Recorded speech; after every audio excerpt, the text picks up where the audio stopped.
Bonjour à toutes et à tous et merci de nous retrouver sur Sciences Po TV, la télévision des étudiants de Sciences Po, pour cette dernière émission, ce dernier numéro de Témoins de campagne, notre émission de décryptage de l'actualité de la campagne présidentielle. Vous le savez, la campagne s'est achevée dimanche avec le second tour des élections. Il est temps pour nous de tirer notre révérence, mais on a voulu le faire en beauté avec une dernière émission autour d'une invitée exceptionnelle. En effet, qui mieux que cette journaliste chevronnée, habituée des soirées post-électorales sur TF1, pour décrypter avec nous le dénouement de cette élection. Alors Claire Chazal est ce soir notre invitée, bonsoir. Bonsoir. Merci beaucoup d'avoir accepté notre invitation.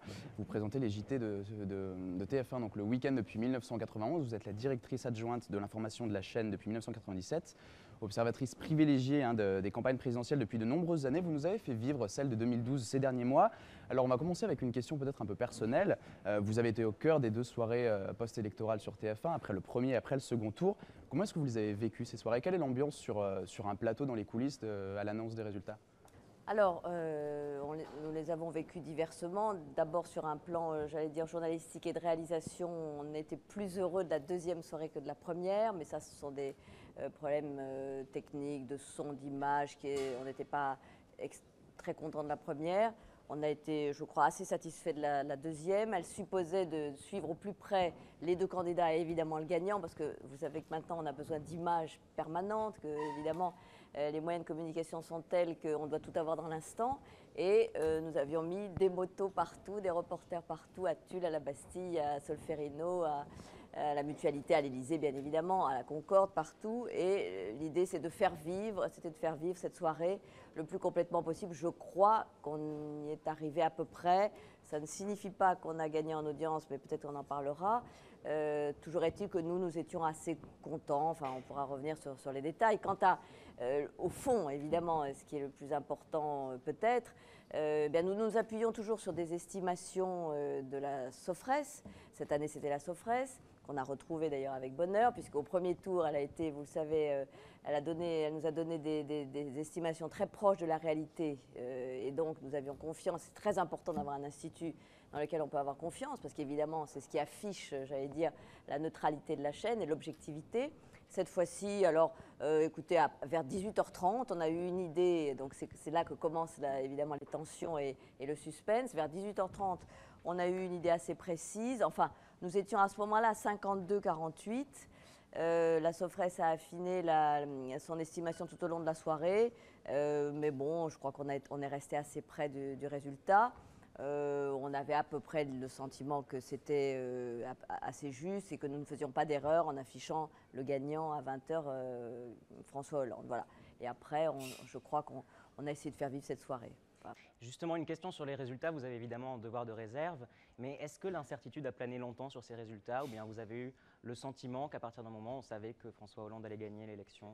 Je dirais que dans les semaines qui ont précédé, et vous l'avez tous suivi, il y a eu des moments de grande certitude, des moments de plus de flottement où les courbes se rapprochaient, les chiffres se rapprochaient. Il y a eu le débat et le ralliement personnel de François Bayrou qui a dû jouer un peu. Nous avions nos dernières estimations le vendredi qui étaient à 52, 48 ou 52,5. Nous avions à peu près la certitude que François Hollande l'emporterait. Moi, je pensais personnellement que le score serait serré. Bon, de là à imaginer que nous ne pourrions pas afficher un gagnant, c'était possible, c'était envisageable. Vous aviez l'obligation, en cas de moins d'un demi-point d'écart, d'afficher les deux candidats. Exactement, et nous l'aurions évidemment fait, ce qui aurait peut-être d'ailleurs fait que la soirée aurait eu beaucoup de suspense, mais nous étions prêts à ça. On avait tout de même plutôt la certitude qu'on pourrait afficher un candidat, un gagnant. Alors on va revenir sur ces résultats justement, puisqu'on rappelle, vous le savez, que François Hollande a été élu avec 51,68% des voix contre Nicolas Sarkozy qui n'en a reçu que 48,32%. Petite précision sur l'abstention qui culmine à 19,66% des bulletins et un vote blanc et nul qui approche des 6%. Alors comment avez-vous évalué ces résultats? Est-ce que vous avez eu des surprises? Est-ce qu'il y avait des résultats inattendus pour vous? Notamment par exemple celui de Marine Le Pen ou de Jean-Luc Mélenchon. Alors ça, c'était pour le premier tour, effectivement. Ce qui nous a surpris, c'était le relatif faible score, entendons-nous, de Jean-Luc Mélenchon, puisqu'on nous l'avait prédit à parfois 15%. Il est arrivé aux environs de 11%. Et c'est vrai que là, on le sentait contenu. Donc c'était un peu la surprise de la soirée, ainsi que le score du Front National qui était plus élevé qu'on ne le pensait. Qu'est-ce que ça révèle selon vous? Est-ce que c'était prévisible dans le contexte que connaît la France ou l'Europe actuellement ou c'est Je pense que différent? de toute façon, on évalue mal le vote du Front National, historiquement. Tout simplement parce que dans les sondages, il y a toujours une réticence pour certains à avouer qu'ils votent Front National. Donc les sondeurs ont l'habitude de rectifier, mais ils n'arrivent pas toujours à le faire. On avait évidemment eu l'exemple de 2002. Et là, on s'attendait à une surprise. On ne savait pas de quelle ampleur, mais d'une certaine façon, elle était tout à fait prévisible. Le score de Jean-Luc Mélenchon l'était moins, parce qu'il nous avait semblé faire une très bonne campagne. Justement, vous en parliez il y a un instant. Est-ce qu'il a raté son pari, Jean-Luc Mélenchon? Je ne sais pas s'il a raté son pari parce qu'il est au-dessus de 10%, il compte, il a pesé dans la gauche, le programme socialiste sans aucun doute, en amont, j'allais dire quand ce programme a été rédigé. Il a porté le Parti communiste à un étiage où il n'était plus depuis très longtemps, donc il s'est fait entendre, il a fait, je crois, une très bonne campagne personnelle, il a été un tribun assez remarquable. C'était le meilleur tribun, selon vous, de cette campagne? Assez bon, oui, je dois dire, oui, en tout cas à la tribune, et quand on voit les foules qu'il a rassemblées, qui étaient parfois aussi importantes que pour François Hollande ou Nicolas Sarkozy quand il était, par exemple, à Toulouse. Oui, il avait une force de conviction personnelle et une relative bonne... Enfin, il n'a pas suscité de rejet personnel. Il y a toujours... Alors, il est parfois provocateur, bien sûr, mais il y a quand même une bonhomie chez lui. Les attaques contre les journalistes, par exemple? Oui, il a commencé beaucoup sa campagne sur ce thème-là. Je pense qu'après, il a compris qu'il ne fallait pas trop creuser ce sillon-là. C'est un mélange, Jean-Luc Mélenchon, c'est une ambivalence. Il est à la fois très aimable, enfin très poli, très cultivé, très, en fait, assez bonhomme, et en même temps, parfois, il donne ses petites piques, mais c'est jamais désagréable, en fait. Donc, je crois qu'il a fait une assez bonne campagne. Et au fond, peut-être que François Hollande, finalement, le fait qu'il soit contenu là où il est, va lui laisser un peu plus de liberté. Donc, je pense que ce n'est pas forcément mauvais pour l'équilibre global de la gauche.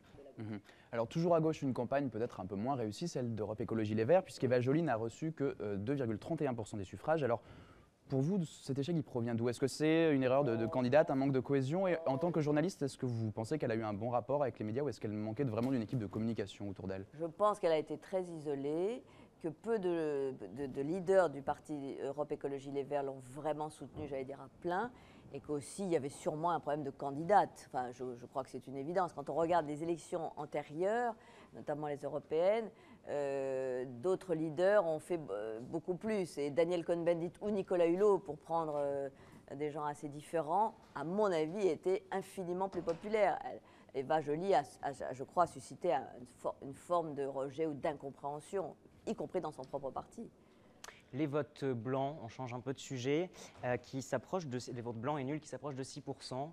Marine Le Pen qui avait appelé ses électeurs à voter blanc. Ça a été un échec, ça aussi? En tout cas, c'est une surprise de ce second tour, je crois. Enfin, tout de même, l'ampleur des votes blancs ou nuls. Oui, justement, sur l'ampleur, les observateurs ont beaucoup parlé de cette ampleur, les votes blancs et nuls qui s'approchent des 6%, mais finalement, si on regarde par rapport aux élections précédentes, c'est à peine 2 points de plus qu'en 2007, et c'est même 2 points de moins que ce qui était en 1995. Alors finalement, peut-être que le vote blanc n'est pas si élevé. Est-ce que c'est un des grands enseignements ou finalement pas tellement? Non, mais c'est-à-dire que comme le résultat entre François Hollande et Nicolas Sarkozy est tout de même relativement serré, évidemment, le vote blanc ou nul prend toute son importance, parce qu'au fond, on se demande si en termes de bulletins déposés, la majorité est réelle pour celui qui sort des urnes. Donc forcément, là, on se pose la question, cette fois-ci. Et tout de même, je pense qu'on n'avait pas anticipé autant de... Et puis en plus, comme vous le signalez, Marine Le Pen ayant appelé à ce vote-là, on le regarde plus précisément. Voilà. Et d'ailleurs, ça pose sûrement la question de la prise en compte, justement, un jour. Qu'est-ce que vous en pensez à titre personnel, vous? On note juste qu'il faudrait une réforme constitutionnelle, je crois, pour qu'il puisse entrer en compte. Tout à fait, parce Jean-Michel Apathy qui nous en a 1995, Jacques Chirac n'aurait pas été élu, parce qu'il faut évidemment la majorité absolue au second tour. Il n'aurait pas eu la majorité absolue. Exact. Et là, je ne sais pas s'il l'aurait eu, François Hollande, je pense, oui, mais enfin, je ne sais pas si on a fait les... Oui, mais vous auriez dû les faire, mais nous aussi d'ailleurs.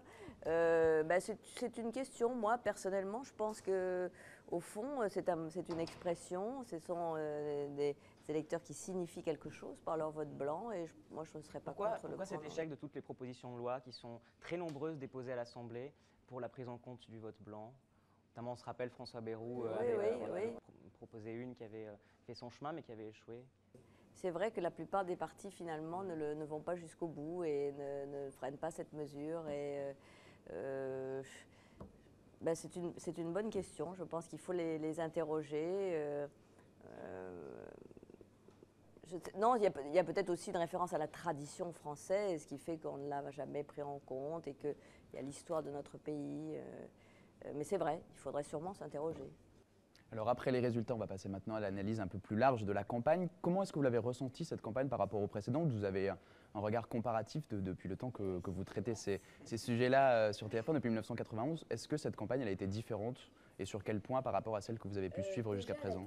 Déjà, elle a été très longue, je dirais, puisqu'il y a eu les primaires socialistes qui ont vraiment suscité énormément d'intérêt et que François Hollande, lui, est en campagne depuis 1 an. Enfin, donc, on le suit, lui, depuis. Donc, nous, on a eu le sentiment d'une très, très longue période.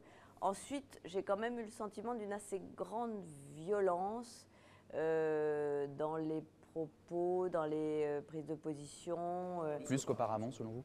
Oui, j'ai trouvé qu'il y avait beaucoup de tensions. Peut-être ça tient à la personnalité des candidats. On parlait de Jean-Luc Mélenchon, qui était assez provocateur. Marine Le Pen, c'est pas très différent de son père, mais il y avait peut-être une irruption dans le débat de personnalités qui crispaient, et en tout cas qui parfois sonnaient comme des provocations. Il y a aussi, troisième aspect de cette élection, évidemment, la multiplication des moyens de communication qu'on n'avait jamais vu à ce point-là. Il y en avait déjà, mais là, l'existence de chaînes d'information continue au nombre d'au moins 4, pour nous. Ça bouleverse les pratiques pour vous? Ah oui, c'est-à-dire que ces candidats, d'abord les 10, puis les 2, on les entendait tous les jours. C'est-à-dire qu'il y avait des matinales sur toutes les radios, des spéciales sur toutes les chaînes. Nous, c'est une bonne chose, ça? Moi, je trouve que c'est bien. Enfin, il y a une saturation. Hein. Bon, ça, il y a ce risque-là. En même temps, bon, s'il y a une fois tous les 5 ans, on peut laisser une grande place à la politique, au débat, à la libre expression, c'est une bonne chose. Ce qui est plus difficile, ce sont les règles qui nous imposent le CSA. On va y revenir, oui. Et évidemment, c'est tout à fait important, mais là, ça constitue une contrainte. Mais nous, ça a modifié un peu notre travail, évidemment, parce que d'exceptionnel, ces interventions des principaux candidats, elles devenaient presque banales chez nous, sauf qu'évidemment, nous avions plusieurs millions de téléspectateurs. Mais ça nous obligeait, au fond, à les remettre en perspective, à les mettre peut-être dans un autre cadre et à trouver des calendriers particuliers. Campagne ultra médiatisée, les candidats ont été filmés sous tous les angles, sous toutes les coutures. Quelle image, quelle phrase vous a marqué particulièrement? Je peux en donner plusieurs. Oui. Je dirais que pour Nicolas Sarkozy, c'est la fin, enfin, c'est le discours de fin. Je trouve enfin, il y a une ou deux phrases sur la droitisation de la fin de campagne et la fin, qui est où il assume la responsabilité de la défaite.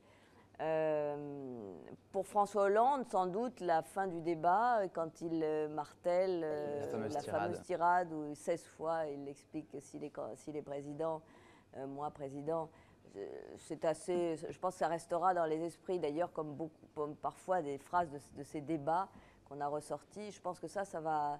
Oui, ça va rester. Alors, il y a la présidence normale aussi, qui a marqué un peu tout le début de la campagne. Voilà. La droitisation, on en parlait il y a un instant. Qu'est-ce que vous avez pensé de ces unes de journaux? Je pense à la Libération, je pense notamment à l'Huma aussi, à l'Humanité, qui a fait une comparaison entre Nicolas Sarkozy et le maréchal Pétain. Moi, je ne suis pas d'accord avec je suis pas du tout. Enfin, je trouve ça. Je n'aime pas du tout, moi, la trivialité, l'excès. Enfin, c'est peut-être mon tempérament, mais tout ce qui est attaque personnelle sur le nom de Valérie Trierweiler, sur les comparaisons avec Pétain, en fait, ça, je trouve que ça n'a pas du tout lieu d'être. D'ailleurs, je trouve que les principaux candidats se sont démarqués chaque fois de ces excès qui étaient toujours le fait de lieutenants ou de. Bon. Est-ce que pour vous, c'est inévitable? Comment vous l'analysez? C'est inévitable avec la médiatisation accrue, par exemple, de la vie politique ces dernières années? Est-ce que ce genre de petites phrases de une un peu spéciale devient inévitable ou c'est une dérive finalement médiatique? Je ne suis pas sûre que ce soit une dérive parce que si on se souvient, enfin moi je suis journaliste depuis 30 ans, il y a toujours eu des unes provocatrices et assez excessives. Nous avons une presse d'opinion en France, donc c'est pour ça parfois d'ailleurs qu'elle ne marche pas très bien, la presse écrite, mais c'est la caractéristique de notre presse. Donc c'est stimulant aussi et parfois ça donne lieu à des dérapages, il faut bien le dire. Il faudrait une plus grande déontologie dans cette presse. Moi, non, je ne pense pas. Je trouve que l'expression est libre. Non, je trouve qu'il faut laisser cette liberté. Mais il y avait des excès. En revanche, et je pense que ça a été pas mal développé, surtout dans le camp Nicolas Sarkozy, sur l'idée que les médias ont fait la défaite, mais ont contribué en s'acharnant contre lui. Bon, il y a toujours j'imagine, ce tropisme quand on est perdant.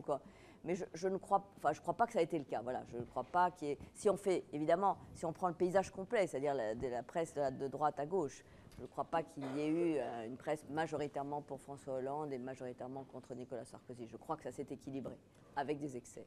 Alors on revient sur le CSA, sur l'égalité du temps de parole. Quelles évolutions pour l'avenir? Ça a été énormément discuté, énormément critiqué durant cette campagne.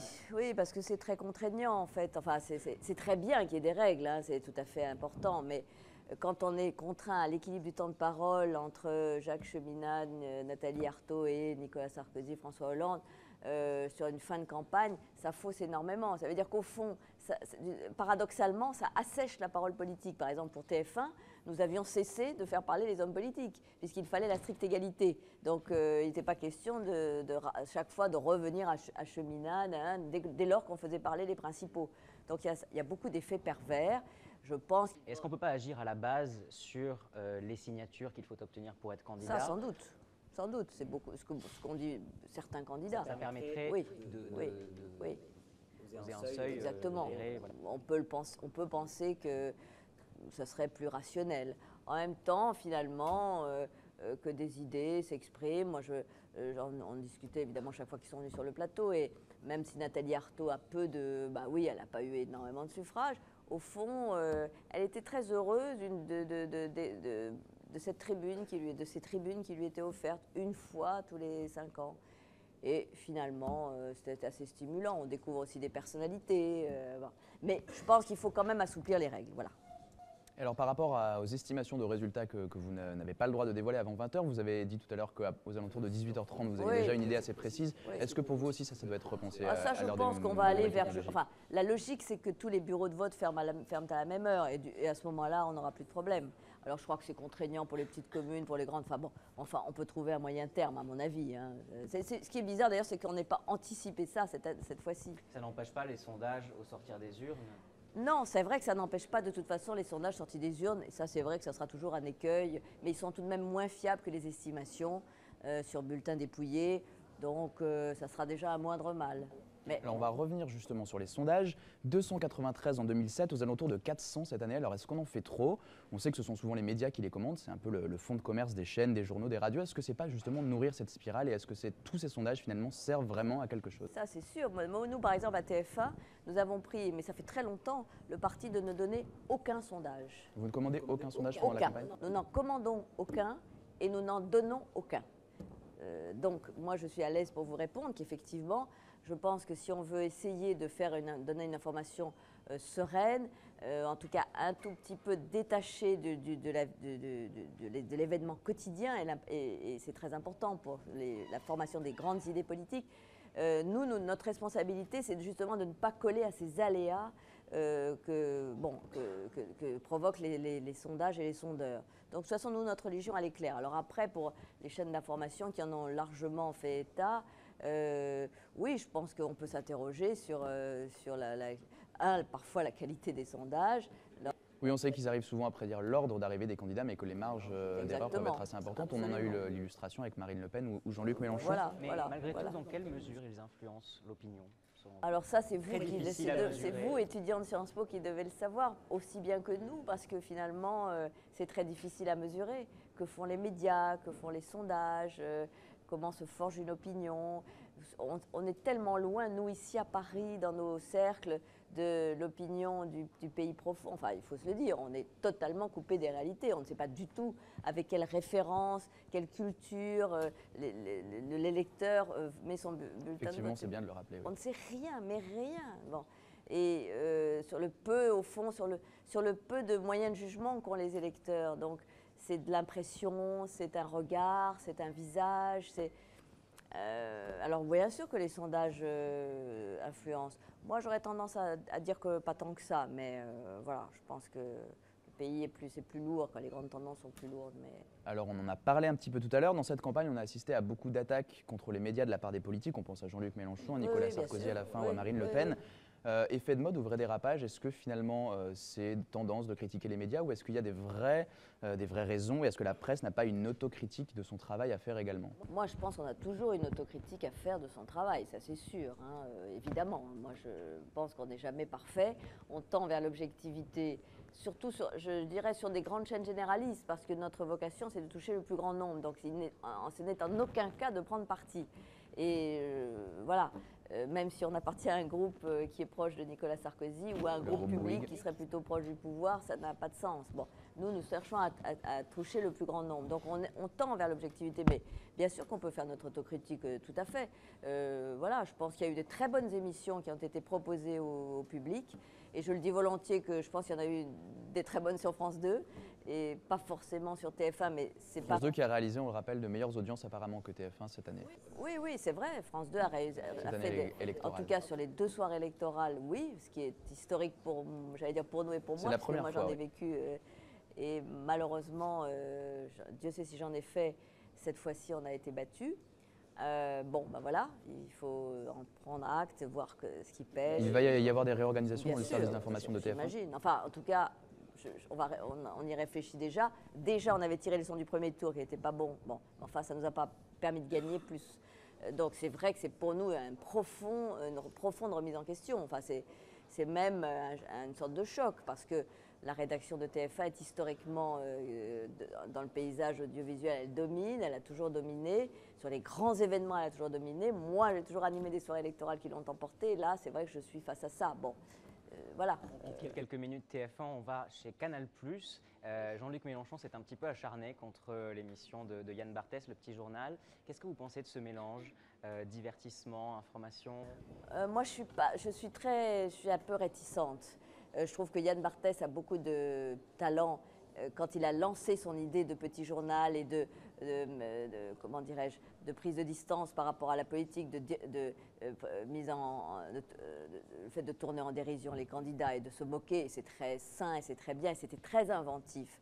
Je trouve que cette année, le passage du petit journal à un débat ou à un talk show avec un invité, moi ça me gêne, ça me dérange et je trouve qu'en fait un homme politique ne devrait pas se prêter à ça.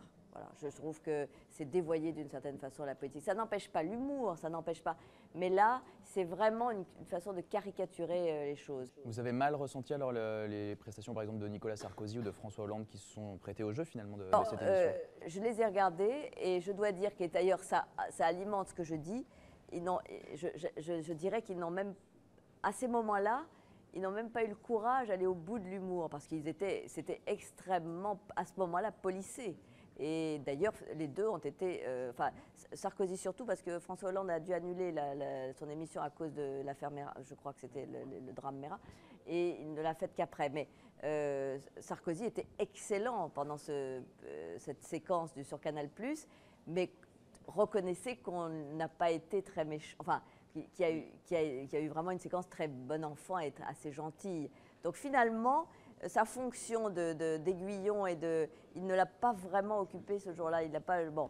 Donc à deux titres, je trouve que c'est tout de même un peu bizarre. Deux dernières questions avant de clôturer cette émission sur le débat. Alors vous n'avez pas pris part à ce débat qu'il y a eu entre les deux tours. Qu'est-ce que vous avez pensé du rôle effacé de David Pujadas? Je trouve que de toute façon, si vous regardez les débats et nous les avons visionnés, c'est impossible.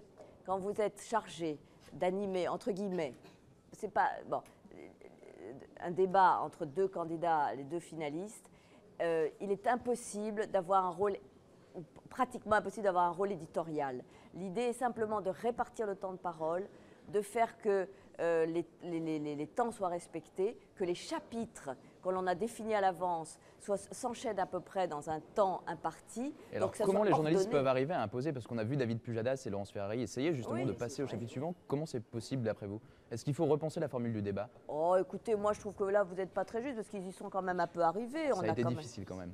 Oui, alors moi vraiment je dis que je ne sais pas si j'aurais su mieux faire, je ne crois pas, franchement je ne crois pas. Je crois que c'est très difficile, qu'on n'ose pas vraiment intervenir dans l'aspect éditorial, sur le fond des questions, parce que ce n'est pas vraiment le rôle. Il faut vraiment garder une neutralité, ce qui est très difficile. Et puis parfois sur un chapitre ou une question, bah, c'est quand même les échanges sont intéressants, donc on a des réticences à les couper. Alors c'est vrai qu'on est resté frustré parce que sur l'aspect international par exemple on n'a pas eu assez de questions, ou sur l'aspect sociétal, ou bon. Mais moi je dirais qu'ils ont fait leur boulot le mieux possible, et ce débat était intéressant. Moi il m'a intéressé beaucoup. Et une dernière question, François Hollande qui a annoncé qu'il reviendrait sur la nomination des dirigeants de l'audiovisuel public par le président de la République. Il y a beaucoup de monde qui est autour de nous ce soir. En tant que journaliste, même si vous n'êtes pas sur les services publics, est-ce que vous pensez que c'est une bonne chose? Moi je pense que c'est plutôt une bonne chose, oui. C'est un gage d'indépendance? Je ne sais pas, parce que de toute façon, l'indépendance, elle est relative. Vous savez, moi, j'ai vécu sur Antenne 2 avant de venir à TF1. J'étais contre la privatisation. Je pensais que le secteur de l'audiovisuel devait rester dans le giron public. Et j'ai évidemment changé d'avis parce que j'ai vécu dans un univers privé et libre, mais vraiment, alors que dans l'univers public où j'étais juste avant, il y avait franchement moins de liberté. Donc, de toute façon, un secteur public a des suggestions, a des contraintes.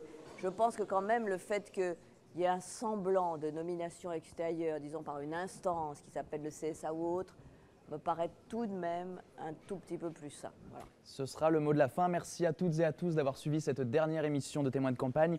Merci d'avoir été aussi nombreux à nous suivre tout au long de l'année. L'équipe de Témoins de campagne était particulièrement heureuse de vous accompagner durant toute cette saison présidentielle. J'ai été très content de présenter cette émission avec toi, Jean-Gabriel. Moi aussi Théo, mais cela n'aurait été absolument pas possible sans toute notre équipe autour de nous. Marion Brochu, Damien Charlotin, Victor Molo, Jean-Baptiste Pélisson, Hugo Bélanger, Olivier Huot, Mariam Kwanda, Claire Goujon, Geoffrey Mick, je vais tous les citer, Christophe Chal, Delphine Isambard et Mena Diami. Voilà, je pense qu'on peut tous les applaudir pour le travail qui a été fait cette année.